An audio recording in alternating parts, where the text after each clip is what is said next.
Hello बच्चों, स्वागत है आप सभी का हमारे टारगेट ऑडियंस के ऑनलाइन प्लेटफॉर्म पर। और एक बार आ चुके हैं आपके सामने फिर से हम। और कैसे हो आप लोग? आई होप आप लोग बहुत बढ़िया होंगे। और आपकी स्टडी तो बेटर तरीके से भी तो नहीं चल रही होगी, बट हम जो न्यू शुरुआत करने वाले हैं, न्यू शुरुआत हमारी ये है कि हम कक्षा 11th की मैथ चालू करने वाले हैं ऑनलाइन आपका। लेकिन आपको चीज़ें ये समझनी है कि जो अभी न्यू न्यू बच्चे फ्रेशर आए हुए हैं, जैसे क्लास 10th के अंदर जो बच्चे थे उनको क्लास 11th में जाना है, तो बच्चों के अंदर मन में डाउट ये होता है कि क्लास 11th जिससे 10th मेरी वीक थी गणित, या फिर 10th में जिसके अच्छे नंबर है, क्या मेरे लिए क्लास है या क्लास नहीं है। तो मैं ये बोलना चाहता हूँ कि चाहे वीक बच्चा रहा हो, चाहे स्ट्रॉन्ग बच्चा रहा हो, चाहे मैथ उसकी कमजोर रही हो या फिर मजबूत रही हो, ये क्लास दोनों बच्चों के लिए बेटर रहेगी। हाँ, बशर्ते ये है कि कंडीशन एक ही है कि चीजों को आपको बढ़िया तरीके से सीखना है और समझना है। लेकिन हाँ, आपके मन में ये डाउट बिल्कुल नहीं होना चाहिए कि मैं क्या क्लास 11th की मैथ कठिन है तो सीख पाऊंगा या नहीं सीख पाऊंगा। बहुत सारे के बच्चों के मन में ये डाउट रहता है कि क्लास हम क्या सीख पाएंगे, सीख नहीं पाएंगे, क्लास 11th की मैथ तो कठिन है, हमारे भाई बोलते थे, हमारे चाचा बोलते थे, जो भी जैसे पढ़े हैं। लेकिन ऐसा कुछ भी चीजें नहीं है। क्यों? क्योंकि जब तक हम चीजों को सीखेंगे नहीं, समझेंगे नहीं, तो बिल्कुल ऑब्जर्व नहीं कर सकते हैं। हाँ, ये चीजें हैं कि जैसे क्लास 10th के अंदर जो भी आपने पढ़ा वो क्लास 11th के अंदर बहुत ही कम काम में आने वाला है। ठीक है ना? जैसे मान लीजिए जो कक्षा 10 के विद्यार्थी हैं, ये क्लास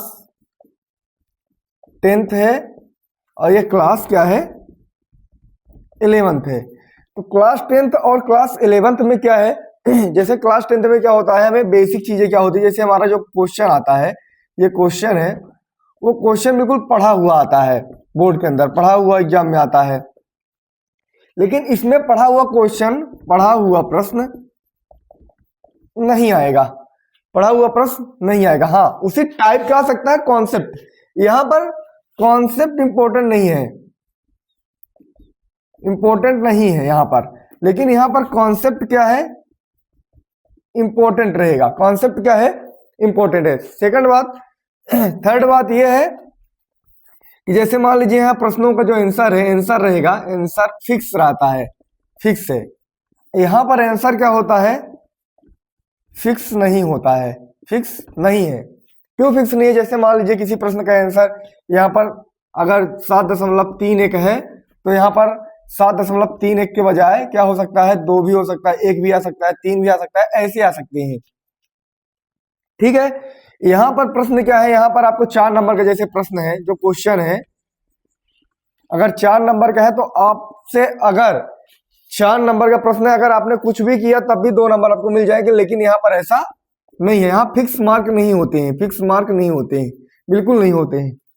यहाँ पर कॉन्सेप्ट होता है आपका इंपॉर्टेंट। अगर आपका कॉन्सेप्ट बढ़िया है तो आप बढ़िया से डिलीवर चीजें कर पाओगे, और आपका कॉन्सेप्ट बढ़िया नहीं है तो चीजें आप बढ़िया से समझ नहीं पाओगे। सिर्फ क्लास 10th और क्लास 11th में यही फर्क है। यहां पर सिलेबस आपका लिमिटेशन है, और यहां पर भी तो है लिमिटेशन, लेकिन आपको प्रश्न, क्वेश्चन आंसर की बहुत सारी प्रैक्टिस करनी पड़ेगी। प्रैक्टिस इंपॉर्टेंट, इधर प्रैक्टिस इंपॉर्टेंट नहीं है। जैसे मान लीजिए आपने, बहुत सारे बच्चे ऐसे भी होंगे जो गणित को 5 दिन पहले से कक्षा 10 में पढ़ा चालू किए होंगे, लेकिन ऐसा यहाँ पर नहीं है। क्लास 11th या क्लास 12th में ऐसा बिल्कुल नहीं है कि 5 दिन पढ़ के आप 90 नंबर ला सकते हो, ऐसा बिल्कुल नहीं है। ठीक है ना? अच्छा, क्लास 10th की क्या क्या चीजें इंपॉर्टेंट है, वो चीजें आपको थोड़ा सा हम बता रहे हैं। चीजें ऐसी हैं, जैसे मान लीजिए क्लास 10th की चीजें, यहां पर सबसे पहले हम आइडेंटिटीज के बारे में पढ़ेंगे। आइडेंटिटीज क्या होते हैं? जैसे आपने पढ़ा a+b का होल स्क्वायर, ये वाली चीजें, ये प्रॉपर्टी पढ़ेंगे। सेकंड बात क्या होती है, सेकंड इसमें हम पढ़ेंगे एपी के बारे में, अर्थमेटिक प्रोग्रेशन। आपने पढ़ा होगा अर्थमेटिक प्रोग्रेशन। अच्छा, हिंदी में जिस बच्चे को अंग्रेजी में प्रॉब्लम आ रही है, हिंदी मीडियम से भी सिखा देंगे। थर्ड चीजें क्या है, आपने ट्रिग्नोमेट्री पढ़ी होगी, ट्रिग्नोमेट्री बिल्कुल पढ़े होंगे। फोर्थ चीजें क्या है आपका, प्रोबेबिलिटी, प्रोबेबिलिटी, ये चीजें आपको यहां पर काम में आने वाली है, बिल्कुल। हाँ, थर्ड चीजें आपकी, फिफ्थ चीज आपकी क्या है, जियोमेट्री। जियोमेट्री का मतलब ये होता है सरल रेखा, सरल रेखा या ज्यामितीय निर्देशांक। ये चीजें आपकी थोड़ा थोड़ा काम में आने वाली है, तो थोड़ा चीजें इनके बारे में हम कवर करेंगे, क्लास 10th की चीजें। क्यों? जिनकी, मैंने क्या बोला, जिनकी क्लास 10th नहीं है ना मजबूत, उनको भी हम सिखा देंगे क्लास 11th के लिए। तो ये चीजें थोड़ा सा मजबूत करेंगे। हाँ, आपको ये है कि प्रॉपर नोट्स बना लेना है। नोट्स बनाने के बाद चीजें आपको कवर अप करते चलनी है। तो चलते हैं आइडेंटिटीज के बारे में हम लोग आज पढ़ेंगे कि आइडेंटिटीज क्या होती है। हाँ, लेकिन आपको जितना मैं बताऊं नोट्स बना लेना है, चीजों को समझ लेना है। फिर जहां भी आपको डाउट आए तो कमेंट में पिन कर देना है कि हाँ ये हमें डाउट आया है, आप दोबारा से रिपीट कीजिए। एक बार, दो बार, तीन बार, जितनी बार बोलेंगे उतनी बार हम रिपीट करेंगे। ठीक, तो पहली आइडेंटिटीज क्या रहेगा? ए प्लस बी का होल स्क्वायर। आपको पता है कि A square plus B square plus 2a, B इतना तो पता है आपको। सेकंड क्या है? ए माइनस बी का होल स्क्वायर। क्या होता है? A square plus B square minus 2ab। Third क्या होता है? थर्ड ये है कि ए स्क्वायर माइनस का बी स्क्वायर। अब A square minus B square क्या होता है? आपको पता है कि एक बार इसे प्लस में कर दो और एक बार इसे माइनस में कर दो। चीजें क्लियर है ना? फोर्थ क्या होती है? अगर मान लीजिए पूछ दे ए की पावर 4 माइनस बी की पावर 4, अब बच्चों के मन में डाउट हो जाएगा कि ए की पावर 4 या बी की पावर 4 कैसे होती होगी, तो हम थोड़ा सा इसे कवर करते हैं। अच्छा, इसको अगर हम ऐसे करते ए स्क्वायर, अच्छा ए का स्क्वायर माइनस बी का स्क्वायर, ऐसे ए के स्क्वायर माइनस बी के स्क्वायर, तो हो जाएगा ना, दो दूनी 4। ठीक है। अच्छा, इसको ए के स्क्वायर को ऐसे कर सकते हैं, ए के स्क्वायर को इसको ए स्क्वायर मान सकते हैं, माइनस बी के स्क्वायर को बी स्क्वायर मान सकते हैं। तो ए माइनस बी का होल स्क्वायर हो जाएगा ना? बिल्कुल हो जाएगा। कैसे लिखेंगे? इसको लिख सकते हैं ए माइनस बी का होल स्क्वायर, ऐसा क्या लिख सकते हैं? ए स्क्वायर प्लस बी स्क्वायर, बिल्कुल लिख सकते हैं ए माइनस बी का होल स्क्वायर को। हाँ, अब आपको पता है कि ए माइनस बी को होल स्क्वायर को दो प्रकार से खोल सकते हैं। कैसे? एक तो ऐसे कर सकते हैं ए प्लस बी और एक ए माइनस बी, लेकिन इस वाले को ए प्लस बी के होल स्क्वायर को नहीं खोल सकते हैं। कैसे रहेगा?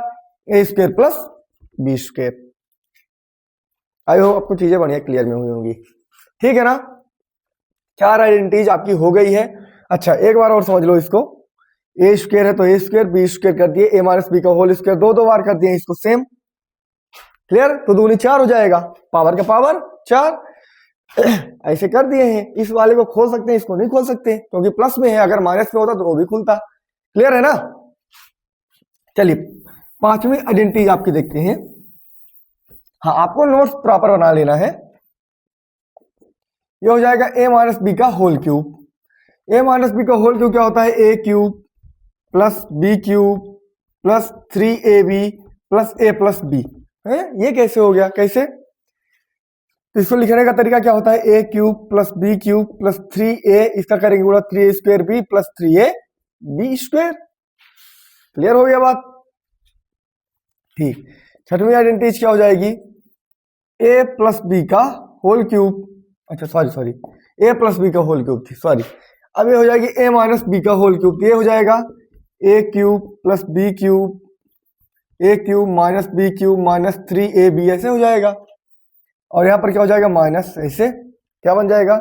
ए cube minus B cube minus 3a square B plus ये माइनस माइनस प्लस हो जाएगा 3a बी स्क्वायर। ठीक है ना? ऐसी चीजें आपको सीख लेनी है। ये कितने आइडेंटिटीज आपकी हो गई? 6 आइडेंटिटीज आपकी हो गई है। तो ऐसे चीजें आपको सीखना है। अच्छा,